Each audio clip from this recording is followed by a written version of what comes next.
नमस्कार, मैं अंजलि मिश्रा। स्वागत है आप सभी का द न्यूज में। आपको बता दें कि कांग्रेस के नेता राहुल गांधी हमेशा गौतम अदानी को लेकर बीजेपी पर हमलावर नजर आते हैं। हमेशा गौतम अदानी को लेकर टिप्पणी करते रहते हैं।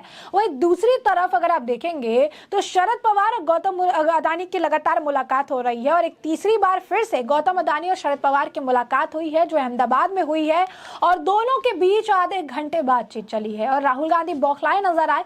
काफी कुछ जो है दिल्ली के एक इवेंट जो है आयोजित हुआ, उसमें वो कुछ कहते नजर आए। एक तरफ राहुल गांधी दिल्ली में आयोजित एक इवेंट में बोलते हुए कहा कि जाओ और भारत के किसी भी व्यवसायी से पूछो कि अगर वे किसी विपक्षी पार्टी का समर्थन करते हैं तो उनका क्या होगा।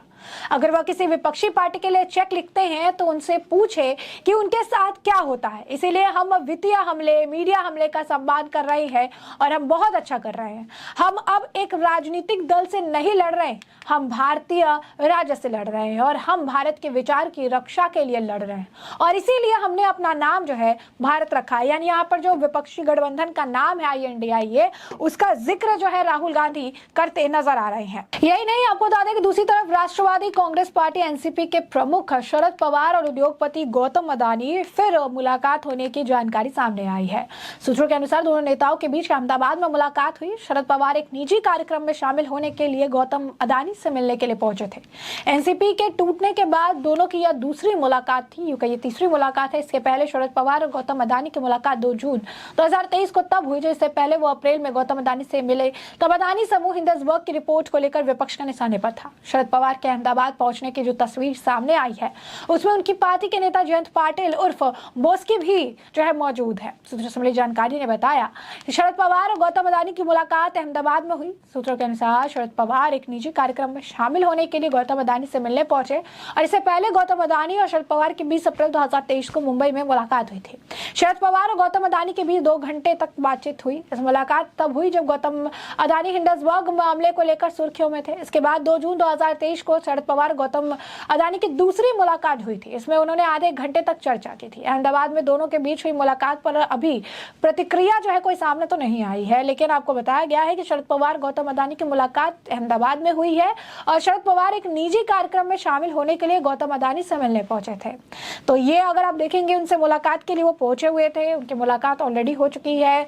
तीसरी ये मुलाकात है और गौतम अदानी और उनके रिश्ते जो है आप कहेंगे बेटर हो रहे हैं। तो राहुल गांधी दूसरी तरफ निशाना साधने से पीछे नहीं हट रहे हैं, जो ये बताता है कि इनकी आपसी जो है, अगर आप कहेंगे समन्वय नहीं है, आपसी इनकी जो चीजें हैं वो ठीक नहीं है। ऐसे में आपको बता दें कि IANS की एक रिपोर्ट के मुताबिक इसके बाद शरद पवार गौतम अदानी के घर और ऑफिस भी गए थे। शरद पवार ने एक्स पर इसे लेकर एक पोस्ट भी साझा करते हुए लिखा कि गौतम अदानी के साथ गुजरात के वासनाथ चाचरवाड़ी में भारत के पहले जो है लैक्टोफेरिन प्लांट एक्सएम्पावर का उद्घाटन करना सौभाग्य की बात है। बड़ी बात यह है कि विपक्षी दलों का INDIA गठबंधन हिंडसबर्ग अदानी मुद्दे की संयुक्त संसदीय समिति यानी JPC से जांच की लगातार मांग उठाता रहा है।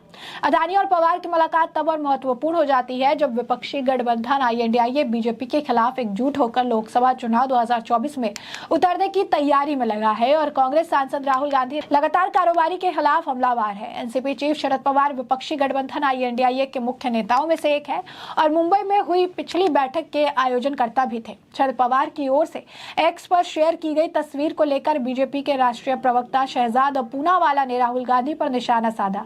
उन्होंने कहा कि यह तस्वीर 1000 शब्द बोल रही है, लेकिन तब भी जब राहुल गांधी इसे सुनना चाहे। पूनावाला ने कहा कि विपक्षी गठबंधन में राहुल गांधी को कोई गंभीरता से ही नहीं लेता है। पूनावाला ने इसे लेकर पोस्ट किया कि मैं बस उम्मीद करता हूं कि शरद पवार के साथ अलका लांबा जैसा लोग फिर से दुर्व्यवहार नहीं करेंगे, क्योंकि ईडी गठबंधन में कोई भी राहुल गांधी या उनके बयानों को गंभीरता से नहीं लेता। यह तस्वीर हजारों शब्द बोलती है, बशर्ते राहुल गांधी सुनने को तैयार हो। शरद पवार ने अपनी आत्मकथा लोकमांझे संगीत में भी गौतम अदानी को एक मेहनती, सरल और जमीन से जुड़ा व्यक्ति बताया था। आत्मकथा में उन्होंने कहा गया कि शरद पवार के आग्रह पर ही गौतम अदानी ने थर्मल पावर क्षेत्र में कदम रखा था। पवार ने अपनी किताब में लिखा है कि कैसे अदानी ने शून्य से शुरू करके अपना जो कॉर्पोरेट साम्राज्य बनाया है। ऐसे में आपको बता दें कि राहुल गांधी जो है बयानबाजी कर रहे हैं, लगातार जो है बयानबाजी करके चीजें कह रहे हैं और ये कह रहे हैं कि विपक्षी के जो नेता है या पार्टियां हैं उनके में इन्वेस्टमेंट नहीं की जाती। तो देखिए कितना सफेद झूठ ये बोल रहे हैं। क्यों हम बता रहे हैं आपको। राजस्थान के मुख्यमंत्री अशोक गहलोत के नेतृत्व वाली कांग्रेस की सरकार सरकार है ऑब्वियसली राजस्थान में, उसमें इन्वेस्ट राजस्थान 2022 के समिट कार्यक्रम में उद्योगपति गौतम अदानी पहुंचे थे। एशिया के सबसे अमीर व्यक्ति गौतम अदानी ने इस मौके पर सीएम गहलोत से तेजी से निर्णय लेने की जमकर तारीफ की थी और आने वाले 5 से 7 सालों में राज्य में 65,000 करोड़ रुपए के नए निवेश का वादा किया था। 65,000 करोड़ के नए निवेश का वादा किया था। यही नहीं, कर्नाटक जहां भी अब कांग्रेस की सरकार है वहां पर भी विभिन्न क्षेत्रों में अपनी मौजूदगी का विस्तार वो करना चाहते थे और इसके लिए अगले 7 वर्षों में राज्य में करीब 1 लाख करोड़ रुपए का निवेश करेंगे, ऐसा उन्होंने कहा था। अदानी पोर्ट्स और सेज लिमिटेड के मुख्य कार्यपालक अधिकारी ने भी इस गौतम अदानी के बारे में इसको लेकर जानकारी दी थी। अदानी ने बताया कि समूह जो है उनका समूह कर्नाटक में सीमेंट, ऊर्जा, पाइप गैस, खाद तेल, परिवहन, लॉजिस्टिक्स और डिजिटल जैसे कई क्षेत्रों में सक्रिय और अब तक 20,000 करोड़ रुपए से अधिक का निवेश कर चुका है। कर्नाटक में अदानी समूह के 4 सीमेंट विनिर्माण संयंत्र है जिसकी कुल क्षमता 70 लाख टन से अधिक है।